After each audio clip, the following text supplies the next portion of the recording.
All right, week 9 of the college football season is here, and we've got a great slate of games actually on this Friday night, but a loaded slate of top 25 teams battling one another this weekend. And we're going to talk about a couple of those games, kind of put up a shut-up time here in this week 9, and we'll do it with the Friday crew. Doesn't get any better than this as we welcome back in Bryan Leonard, who obviously lost a bet, which is why he is back here with us. Adam Trigger, once again in the house. And, of course, TC, Teddy Covers, ready to roll. All right, Bryan, let me start with you because no better way than the Big Ten to kick off what is going to be a very interesting week here. And Penn State coming off a bye, a huge second half against USC.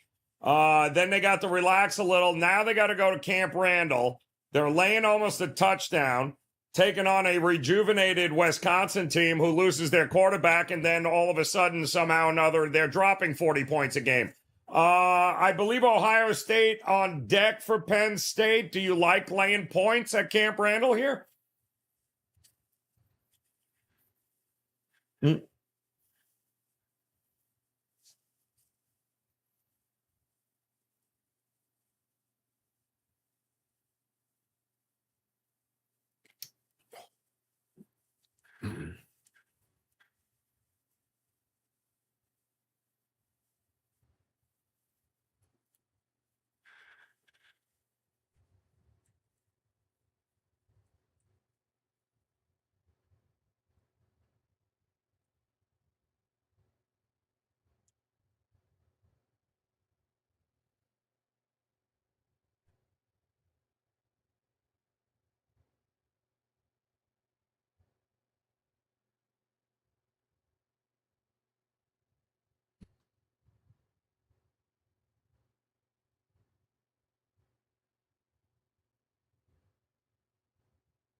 Rutgers and Northwestern by a combined margin of 117-16. Those are three teams with lousy offenses, and they'll be facing a very good offense this week in Penn State. But until this Wisconsin team plays well against the big boys, I can't get on them here. They were very weak early in the season when they did play tougher competition. So I like Penn State here. As long as this line is 7 or less, I think we've got a nice play here on Penn State. You know they're going to give it full effort. The only question is next week with Ohio State. So maybe it's for those that worry about that, maybe a first half bet on Penn State. But I'd rather play them out. They're the better team. Play them out for the full game minus the 6.5 or 7. All right, get it done there. Big Ten battle. Like you said, what do you believe? Boy, don't be looking ahead, Penn State. Don't be peeking. Anything is possible there. All right, Trig. Let's talk here. We mentioned earlier that we've got a very interesting game, a slate of games here tonight, and one of them includes the ACC battle between Louisville and Boston College, two teams that you certainly have been following the ACC all year long. And what are you thinking here with Louisville, who I think is still licking the wounds from the ass whooping that you gave them not too long ago, but a game in which you called, as a matter of fact, on this show. But what do you think here? BC at home, are you buying them, getting, what, a touchdown, 7.5 right now? Well, I don't think they necessarily got crushed by Miami. Miami did cover that number, but that was a pretty entertaining game, 52-45 final there. I thought Louisville moved the ball. They were right in it. I think Louisville blows BC out tonight. I'm pretty close to betting this game. Like, I wish I bet this earlier in the week. So now I'm kind of in like wait and see mode to see if Boston College takes some money over the next couple hours and I can get a 7 minus 120, 7 minus 125, something like that. I'd probably leave it alone at 7.5 because it's still a key number. But as far as my handicap is concerned, I do think Boston College is similar to Georgia Tech in the respect that they opened their season with this big signature win over Florida State, And Joe, we now know what Florida State is. So that was a top 10 team at the time. Furthest thing you could probably find from a top 10 team now. And the Boston College team, Joe, that we saw the past couple weeks, I think is more what I expected them to be this season. A team that's, going to win some games, going to probably struggle to get to 6-6. That was the ceiling I had for BC coming into the year, was 6-6 in a bowl game. And the last three, their last 3 times out, it's been exactly what they've been. They barely beat Western Kentucky. Yes, they had their backup quarterback for that game. They were really outclassed by Virginia a couple weeks ago. And then last week on Thursday night, really destroyed by Virginia Tech. I know they had their kind of, third quarter where they came out and scored 21 points, but that was a 28-0 game at halftime, and it turned into a blowout, sort of as expected. Thomas Castellanos is not a great passer, yet teams have been able to make him into a passer. He does make plays with his legs, at least last year he did in that opener against Florida State, 14 carries for 73 yards, but he really hasn't done that since. Last week against Virginia Tech was the first time he broke 20 rushing yards since the opening week of the season, but it took him 20 carries to do it. So 20 carries for 58 yards, Joe, just 2.9 yards per carry. That's not exactly effective. And if you could turn Castellanos into a passer, he's not that good. He'll turn the ball over. BC will turn the ball over. 8 turnovers in those 3 games I just mentioned, their last 3 games, 3 against Virginia, and then 3 last week against Virginia Tech. Louisville's not elite defensively, but they are good enough. And I think if they can, kind of keep the BC offense from going up and down the field, this one probably gets ugly. Louisville has a solid offense. Their top 15 team in EPA this year. Show has been good. He's been consistently good. I could see this being a blowout. I'm pretty close to a ad here of Louisville -7 if I can get that at some point in the next couple hours. All right, kicking it around, looking for a big win by Louisville here tonight, taking on Boston College. 2 games in the books here, guys. We got 3 more games we're going to talk about. Plus, if you're joining us here live today, go ahead, drop your comments in the chat room. We'll get to as many games that you want to talk about as we can. And, of course, on the replay, go ahead, drop them in the comment section, as we're going to be keeping an eye on the comment section right up until kickoff on Saturday. And go ahead, give us a thumbs up and a subscribe. As long as you're there, you might as well join the WagerTalk TV family, because Teddy is about to drop some knowledge. I don't know, Teddy, it always feels like we're talking about Dion with you. His team in Colorado here, Prime, getting ready to take on Cincinnati. It feels like another one of these games in which, get the popcorn, we're probably getting a ton of points, unless you think one of these defenses can actually slow down the offenses here. How are you looking at this one? So last week I came on the show and made a case for Colorado as a short underdog at Arizona. And obviously it was a game where the Buffs were in control. It's probably the best I've seen Colorado play. That being said, we're in a very different role for Colorado this week. They have to lay points. They're not catching points. But this is a Buffs team that has been, as consistent as it gets. The public's been on Colorado. The wise guys have been fading Colorado week in, week out. What happened this week? Money for Colorado from the wise guys. And that, to me, is worth noting, because we really haven't seen that at all over the last 2 years. And, of course, we're talking about a Colorado team that is now 5-0 against the spread their last 5 ball games. Only loss coming by a field goal to a Kansas State team that may well be the best team in the conference. And defensively, we've seen legit improvement from Colorado. They have the best player in college football on the defensive side, obviously, in Travis Hunter. But 7 points to Arizona last week, 21 to UCF. We saw them control Baylor's offense. It's been a defense that's getting better week by week. This is a long trip for Cincinnati, all right? Since he's been to Texas, they've been to Florida, and now they're traveling out to Colorado, all within the course of the last month. They've played better than anyone expected them to play this year, all right? The Bearcats have certainly been a pleasant surprise under Scott Satterfield, but from a strength of schedule standpoint, I do have my questions. Don't love this spot for the dog right before the bye week. They got a bye coming up on decks.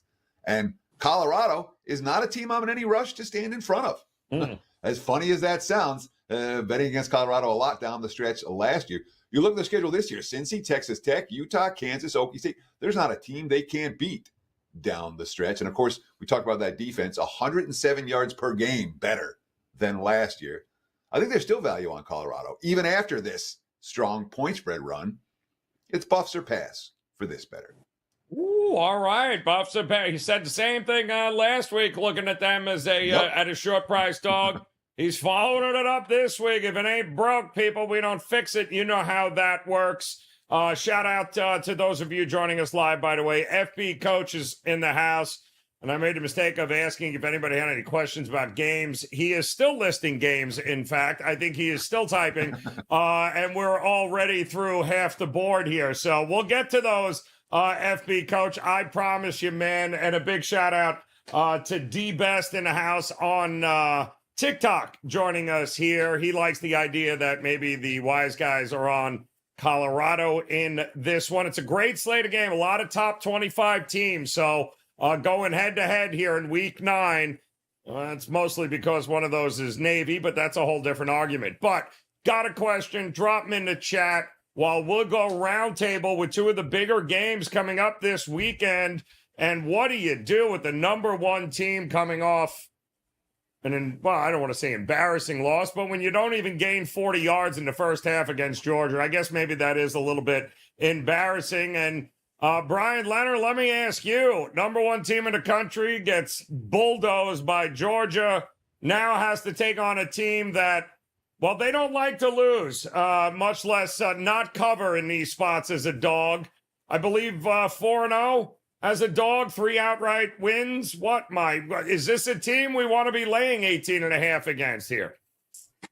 Yeah, coming into the season, you would think this would be a definite letdown spot here for Texas, but the way they got it handed to them last week, we'll have to see the character of this team here.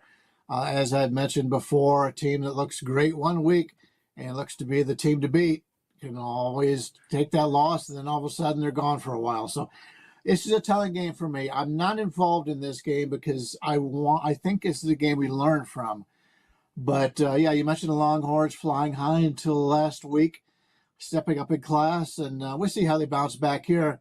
They've had the kind of season that Austin will see. I think it tells us a little bit here. They can bounce back here against a team that, obviously they should be favored by, but I think if you're looking to bet Texas, you get a little bit of a discount, I think, because I believe I made this line 21. So they started the year with 6 straight victories. In retrospect, they had yet to play a quality football team. That's something we didn't discuss last week.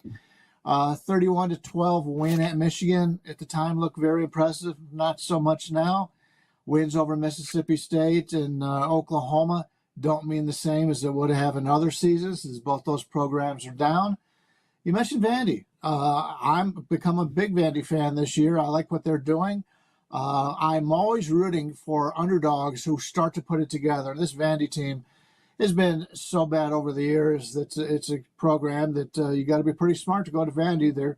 They don't take everybody there, which really limits them in the same regard as Notre Dame and some of the other teams because of that. But Vandy's 5-2 on the year, with every FBS win being close. Last week's poor performance in a 24-14 win over Ball State is their biggest margin of victory, and I have Ball State as one of the worst teams in college football. So I wasn't impressed by that at all, that 10-point victory. Both teams attack well through the air, but only Texas has really proven itself defensively. Like I said, my number's Texas 21, but I'm just going to wait and see how they play this game. I think there's value on Texas, but you never know when a team gets their heart broken like that. I mean, it's not really heartbreaking, I guess, because you still got a long season and with the 12-team playoff and all. But they had been coming into that game flying high. I think they were the greatest thing on earth. And then now they're like, what the hell's going on? So that's going to keep me off of this one. But it wouldn't surprise me if Texas wins this by margin. Like in Texas, diving into some of these numbers here, Trig, it's hilarious. Let's just go to Diego Pavia, who, by the way, is not new to being an underdog, especially one of the multiple touchdown realm here. His last 6 games as an underdog of 2 touchdowns or more, He's gone 6-0 against the number and 5-1 straight up. They seem to have handled the better defenses so far. The better defenses doesn't seem to really affect what Vanderbilt does offensively. They're averaging about the same yards per play regardless. Ask Alabama how good that offense is. But is Texas the one defense that makes them go the other way here? Are you scared of laying the 18.5? No, I think I would lay the 18.5 if I was going to play this game. A couple things. So, Vanderbilt, they've got their upset wins, but something I want to point out about the Alabama game, like they also followed Georgia, but of course Alabama won. So they had like a little bit of a hangover in that respect.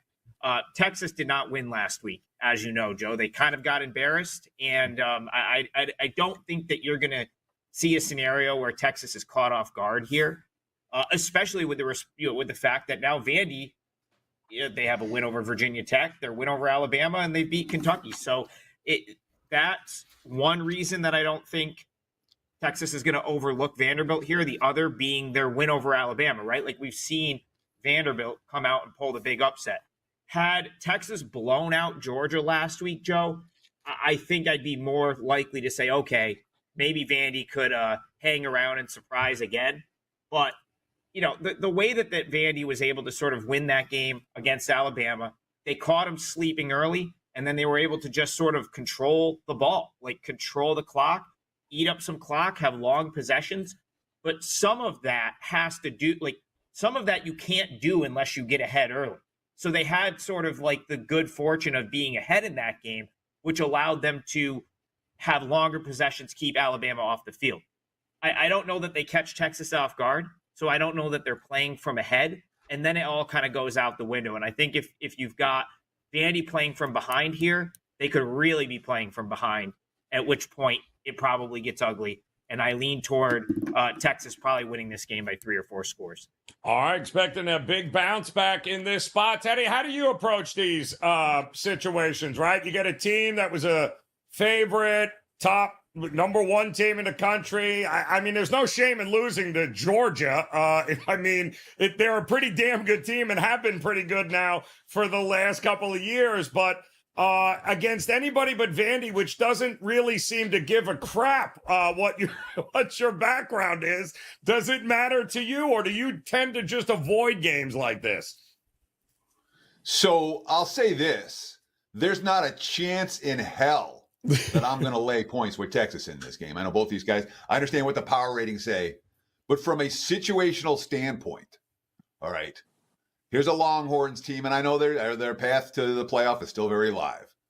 But coming off a game in which you put everything into and got wiped out, you have a bye on deck, you have Vandy here. This isn't a let's step up and bring our A game for Texas. And if they get it, Texas A game, if they could shut down Vanderbilt, I'll give them all the credit in the world.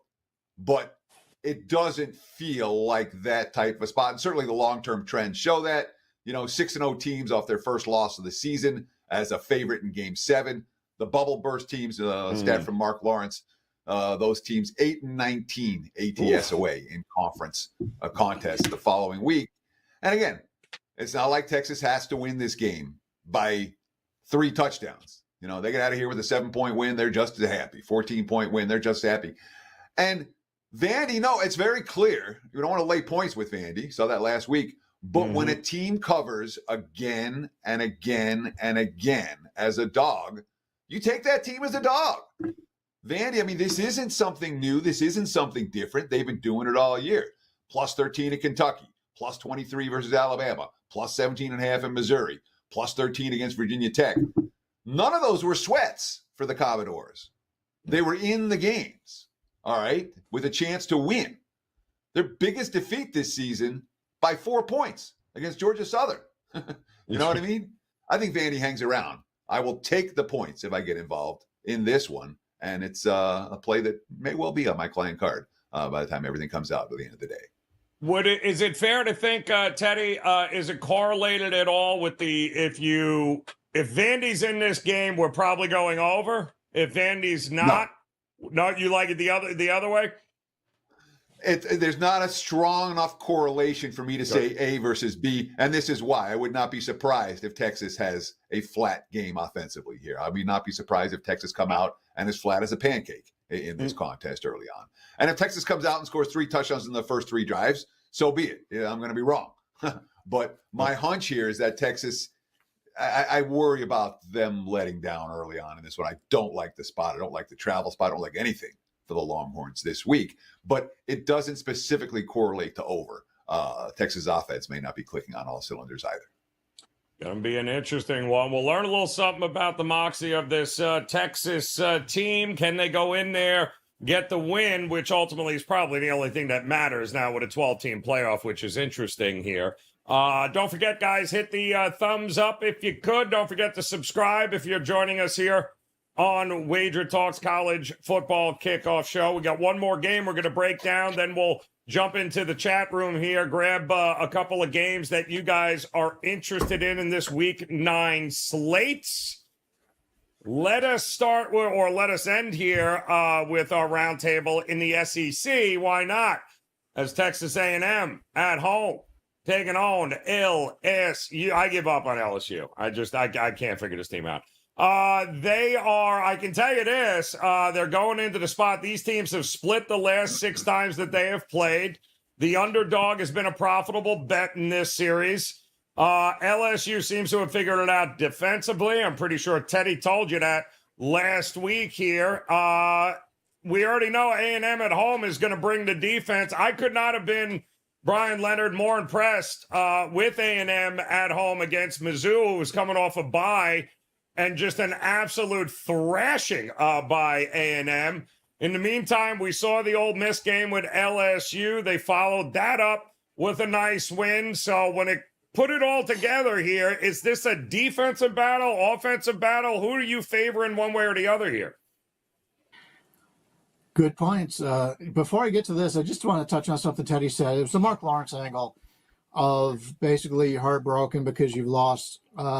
When there was 4 teams in the playoffs, that's something to pay attention to. But now with 12, I think you can throw that out the window. It's a different situation. You don't have to go perfect or have one loss to get a chance to play for the national title any longer. It was a great number, a great trend for a long time from our friend Mark. We'll have to see how this one works out now. But yeah, the LSU A&M game, the Tigers have won 6 straight games since that season opening loss in Vegas against USC. I think the campaign lightly comes down to the next 2 weeks here for this LSU team. Obviously, they take on the Aggies here, pretty good ball club, and then they host Alabama next week. So this has been a bit of a fortunate team, though, as they've only fumbled the ball once all season, while opponents have fumbled 14 times. And it's just been crazy how they've gotten that advantage. That's resulted in a +6 turnover advantage and just fumbles. So you can't expect that to continue, especially when you're playing teams just as physical as you are. The running game's been solid. The passing attack has produced a 147.57 quarterback rating.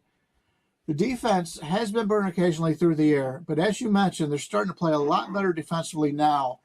And I think I like the defense from LSU in this game. Like LSU, A&M hasn't lost anything since the opener year. A 23-13 home loss to Notre Dame. They used to run the ball very well. They averaged 5.37 yards per carry on the season. This so far in the season, that's very impressive.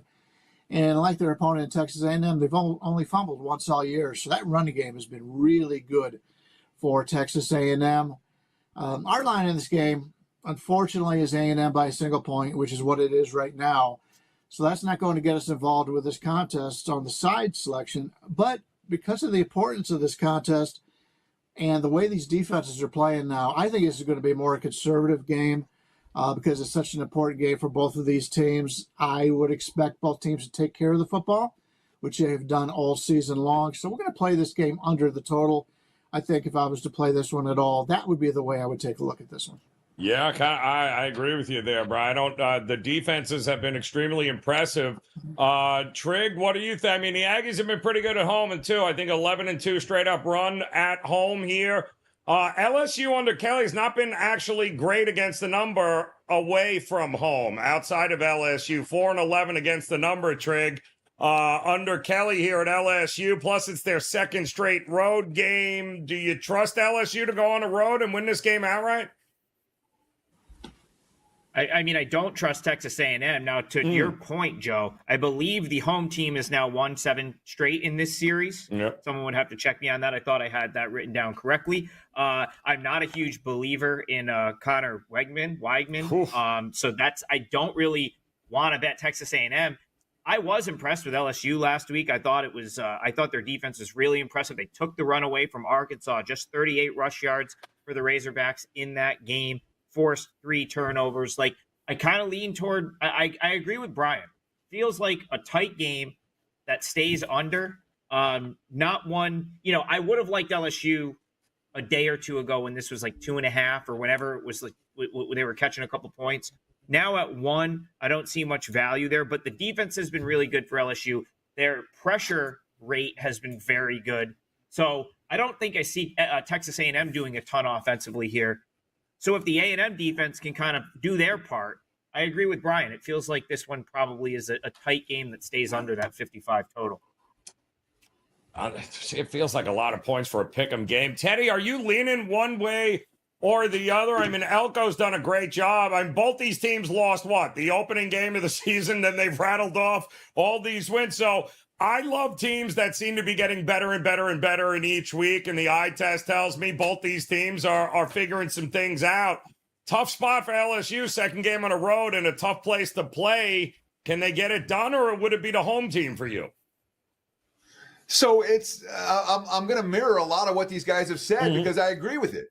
From a side standpoint, this game feels like a coin flip to me. And the point spread says it's a coin flip game. And I could, it's one of those scenarios where someone's going to make the play in the fourth quarter to win or lose. It's not a scenario. If I had to play a side, I can only play the sharp side here. There's lots of money for LSU for a reason, and I'm an LSU believer. So I would only look at the LSU side, but it's not a side I'm close to playing. Came on the show last week and made a case for LSU under the total. That was not even a sweat. It was an easy right side, and I'm going to make the same case here. LSU's defense is really freaking good. A&M's defense is really freaking good. Okay, the quarterback play, whether it's a Weigman or a Nussmeier, it doesn't blow me away. All right, for either side. And I know when you look at the series history, you got like she's played 7 overtime, 74-72. 42-30 last year, 38-23 the year before. It's been over. But when you look closer at those games, all of them, well, not the 74-72 one necessarily, that was 7 overtimes. But last year, neither team got to 400 yards of offense. All right, we saw big plays, we saw cheap touchdowns, and that can happen when you have teams with elite athletes like both these two squads do. But the bottom line for me is, do I expect to see more than 7 or 8, or more than, are we going to see 8 touchdowns in this game? I say no. I do not see these two offenses marching up and down the field all day against these two Ds. And even if they get in the red zone, I'm not convinced they're going to be scoring touchdowns. So I will make it a trifecta. Brian, Adam, and I all agree the under is the way to look in this one.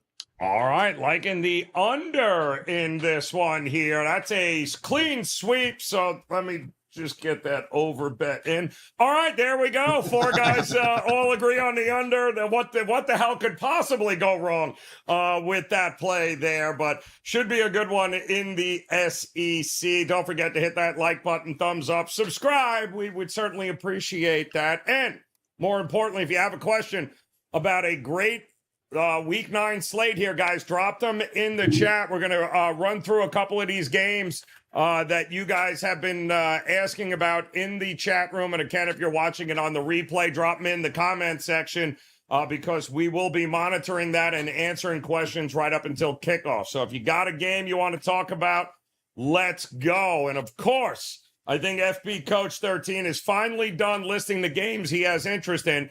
So we'll start with one of the newest games here. And how about Bryan Leonard, your UNLV team taking on Boise State here tonight? I've seen a couple of questions in this one.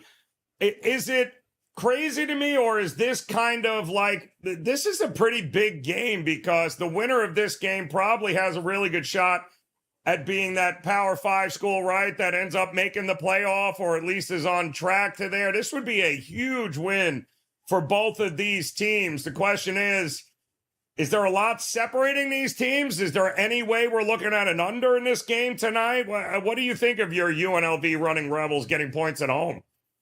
Well, this one all comes down to last time they played, Boise blew them out. And I think a lot of people think that is going to be the case here. Line opened to 3, which I thought was fair. It's up to 3.5. I like the Boise side, but at 3.5, it's probably going to keep me away.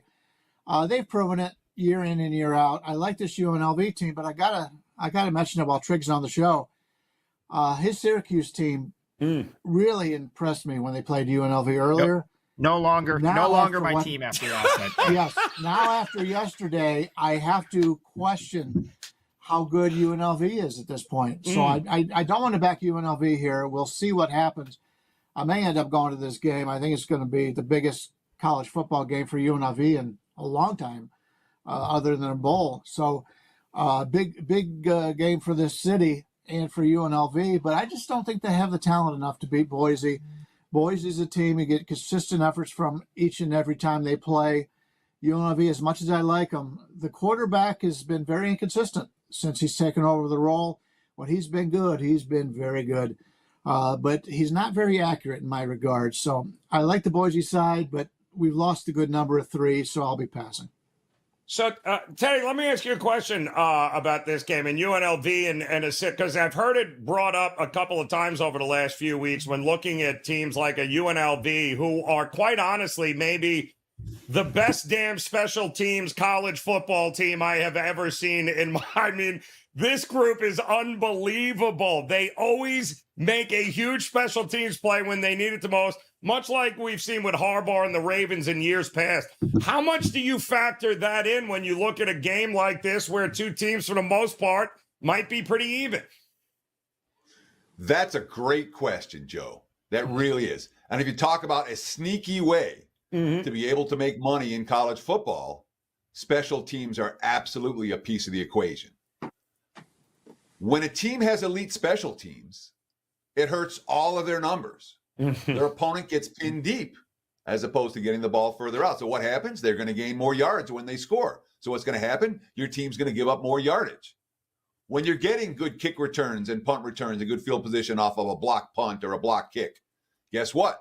Fewer yards you're going to gain because you're on shorter fields. So all of a sudden, when you have elite special teams, it makes your offensive numbers look worse. It makes your defensive numbers look worse. It is, without a doubt, one of the key ways I like to make money in college football. You find teams with elite special teams, their season-long stats are going to lie. And UNLV is certainly among those teams. I'm not fading the Rebels tonight. Not a chance. Syracuse was extremely lucky and fortuitous to beat UNLV when they beat them.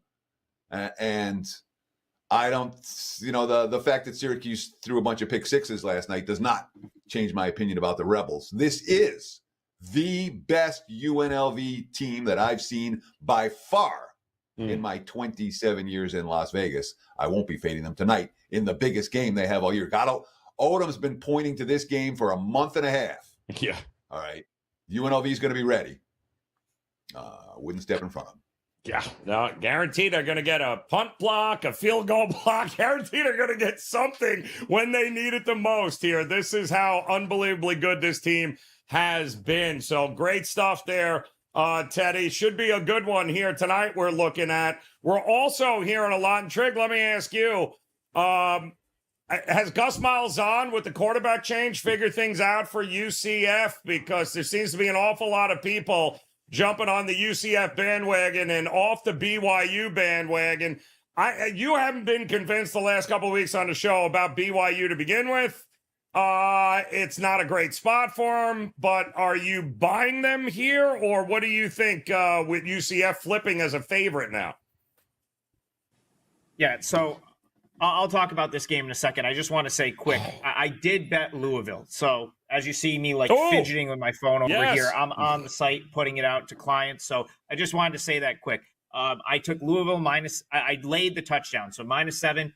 You can get that. It's minus 117 at BetOnline. It's minus 124 at DraftKings. There's like basically every book has a minus 7 option at this point, anywhere between like minus 115 to like minus 130. So that is a bet I made. I figured this was a good chance to slot that in because I don't have a enormous opinion. And if you want my breakdown for that Louisville game, I already did that on the show. I'm not going to get back into the play as much as I did lock it in. 4% play. I want to give it out here on the show to the viewers.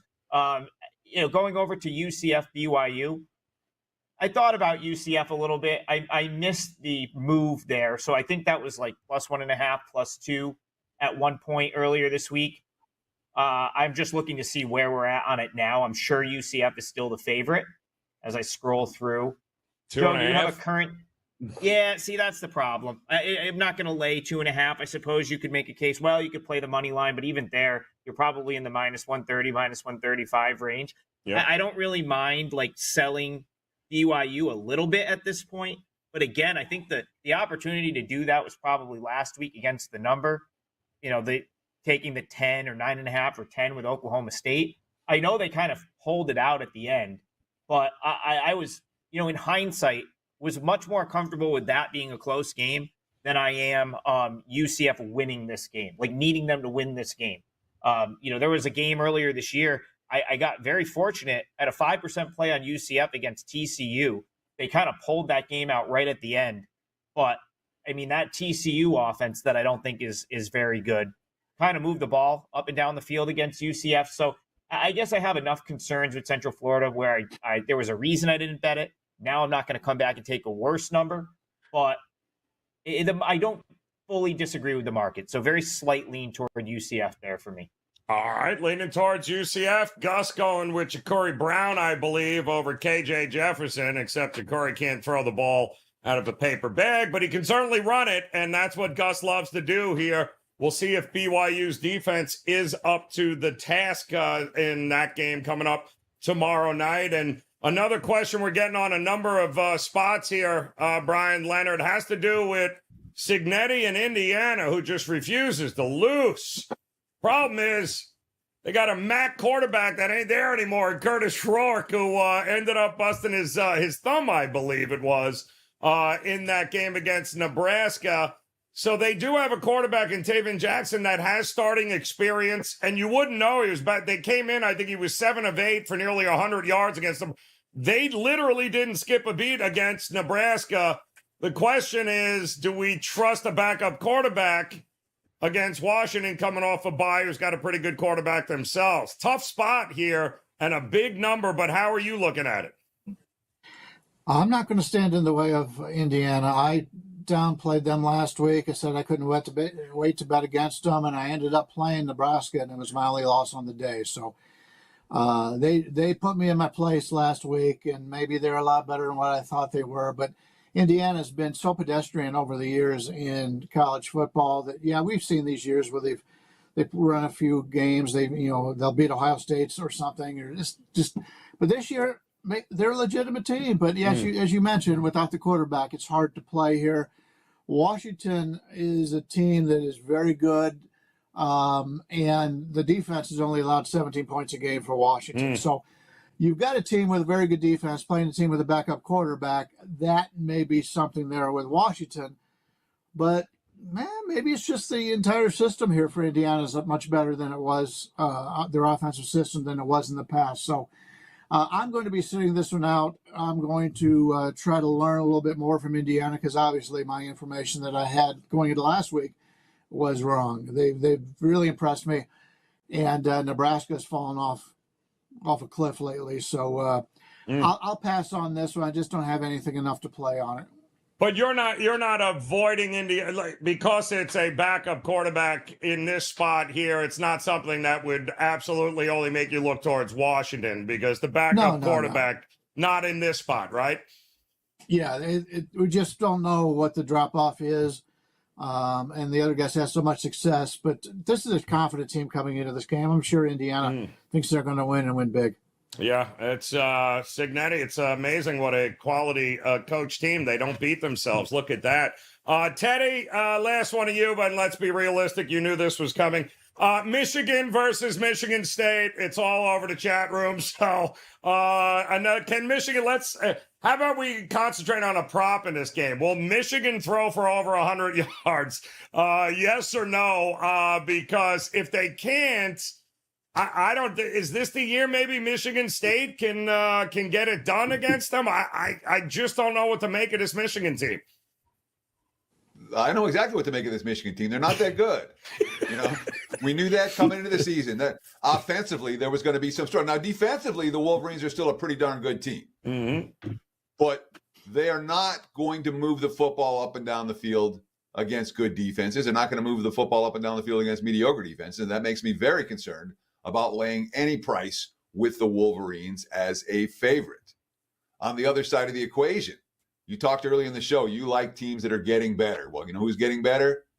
As we thought they would. Michigan State getting better as the season progresses. They played their best game of the year last week against Iowa. Certainly we're seeing Childs. And Childs has the arm, man. He's got a downfield arm. Mm-hmm. The playmakers. When you're making plays against Iowa, you can make plays against Michigan. And we certainly know the track record when we talk about this head coach as an underdog. Second to none, I believe, since his tenure at Oregon State. So put it all together. For me, I ain't laying if I'm playing. It's dog or pass for this better. This, no hesitation, betting against my Wolverines. Jonathan Smith, he was an automatic bet as a dog at Oregon State. Feel like he's in that same ballpark here now with Michigan State. All right, Trig, quickly here. You are the ACC man. You dropped in a play on Louisville here tonight. If you're just joining us, don't forget to give us a thumbs up there. We'd certainly appreciate it. Become part of that WagerTalk TV family by hitting the subscribe button. I had to ask you here. You liked Miami last week, laying a big number against Louisville. You liked Florida State against Duke. They didn't win against Duke. I thought they played well enough to beat Duke, but they didn't beat Duke. But now they're getting how many points here against the U? I mean, do you have faith in either one of these teams to cover this number? I was just looking for the current. I got to organize my screen better. Looking for the current total on this game because I have a feeling this might go a little. I have a feeling this might go a little bit like Clemson. 54.5. FSU. Yeah, I think it probably stays under that number. Now, am I overly confident in that enough where I'd really want to bet it? No, not really, but I also don't bet a ton of totals. But here's the thing, Florida State didn't play that poorly defensively, and they haven't played that poorly defensively. So, they're probably going to be able to hang in the game in that respect. Miami has been in a couple track meets lately. The Louisville game, the Cal game were their most two recent. If you remember, Joe, those games, Miami had a lot of points to make up in a short period of time against Cal. And then, of course, the Louisville game was just a track meet. Back and forth. That was a fantastic game. But that also, a game like that on the road, in that sort of big prime, not a primetime spot, but it was a big spot. It was the kind of the feature noon game or one of the feature noon games last week. That can take a lot out of a team. So now that they have to turn around, they come home. I don't know if I want to say they'll exhale, but because it's still sort of a rivalry game. But you have to think that they have this game in hand at some point. And if that's the case, I don't know that I see Miami just flying up and down the field, putting up 50, right? I just don't know if I can see that. Now, what I do know is that Florida State's offense is the reason I lost in that Florida State Duke game last week. Yep. The offense was just so bad. It didn't matter who was in at quarterback. The, Croman Hawk Croman Hawk, whoever came, who came in eventually was bad. Glenn was bad. Yep. One of their touchdowns was a kick return out of the half. Even if Miami, even if Miami were to put up 45 points here, is it even a given that it goes over at that? This could be a 45-7 type game. Yep. So I think the only way to bet this is the under. It correlates a little bit with Florida State plus 21, but my concern would be that game where Miami just wins 42-10, right? Yep. 45-7, something like that. So rather than mess with that, I think the best way to play this game is the under, because it feels to me like Clemson, Florida State, where there's this huge number. Maybe Florida State gives an effort. Maybe they hang around, but it's probably going to be hang around in a game where Miami's not as interested and they don't score as many points. So we'll call it under 54.5. Don't hate that look. In Miami, 7 o'clock Eastern time kickoff there. Most people will probably be looking forward to watching the Yankee game anyway here in South Florida. Speaking of which, Bryan Leonard, the World Series starts here tonight, and if there's anybody on this panel that's going to have a bet locked and loaded for the World Series, it's going to be you. As a matter of fact, all three of you guys. Wouldn't shock me at all if you all had World Series bets locked, loaded. You got that, Brian. You got the NHL, Week 9 college, Week 8 NFL. What's the card looking like for us at your page of WagerTalk? Yeah, actually, I do have a play on Game 1 in the World Series tonight. I'm very selective. I don't put out game plays on every game, but I do have an advantage in this first game here, and I think it's a good bet. We also have 3 plays up in college football for tomorrow, including a big 5% play. I don't release many 5% in college football. I've had this up there all week. Love this play. We get to take advantage of a team that I just don't think is very good. So we are still working on the NBA card for today, but that's what we've got going on. 3 plays in college football tomorrow, the World Series bet today, and we'll start putting up our NFL later on today. So big weekend. We did very well in football last week, 7-1 Saturday and Sunday. Hopefully we can repeat that. Get her done. WT.buzz/BL. Visit Bryan Leonard here. And Teddy, I mean, nobody during the playoffs in Major League Baseball, man, you were just cashing tickets left and right here. You had your finger on the pulse. Now we got the World Series. How about you? Lock, loaded, ready to roll here? So I'm passing Game 1 and I'm passing for the series. That being said, I expect to be in action for Game 2, and I would not be surprised if I have a series play after Game 1. There's something I'm waiting for that I don't know what we're going to see tonight. Do lean under. If you find a 9 tonight, I would play the under. It was all 8.5 this morning, and I passed it, but there are 9s that have popped. I don't know these two teams get to 10 in Game 1 action on a Friday night, despite the Dodgers' strong bet for overs in their just concluded series against the New York Metropolitans. For the weekend, I'm riding a 69% NFL run over the last 4 weeks. We're making money right now in the NFL. I've got a 3-pack up and available for Sunday. I got NBA up for tonight, and the college football card will be posted as soon as this show is through. So check back. College football will be posted within the next hour. I should have everything up, and then I'll spend the afternoon working on write-ups. Still available, guys. Get over to any one of their pages here. Under $8 a day. Great special happening. You can take advantage of. Make sure you visit these guys at WagerTalk.com. And Trig, you already gave everyone Louisville here on the show as you were passing that out. So how about there ain't no more KBO here, my man. So you got to have something rolling with the World Series. Come on. That is false. We are also in the Korean series. And I will listen. I wasn't going to come on here and try to sell something after Syracuse last night, so that's why I gave the Louisville play out. But baseball has been really good, and we're still rolling in both. Actually, it's a great night to be a baseball fan because you got the World Series, and then the Korean series game is early for Korea, which means it's going to go on at like 1 a.m. Eastern.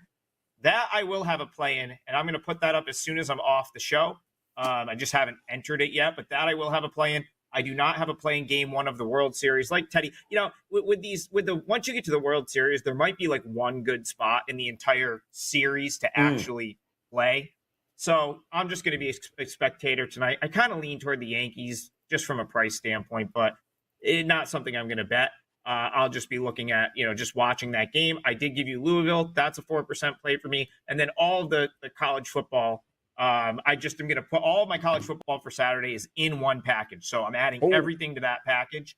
I think there's 2 plays added already. I probably maybe add one more, but you probably get like 3 plays all on that package for college football.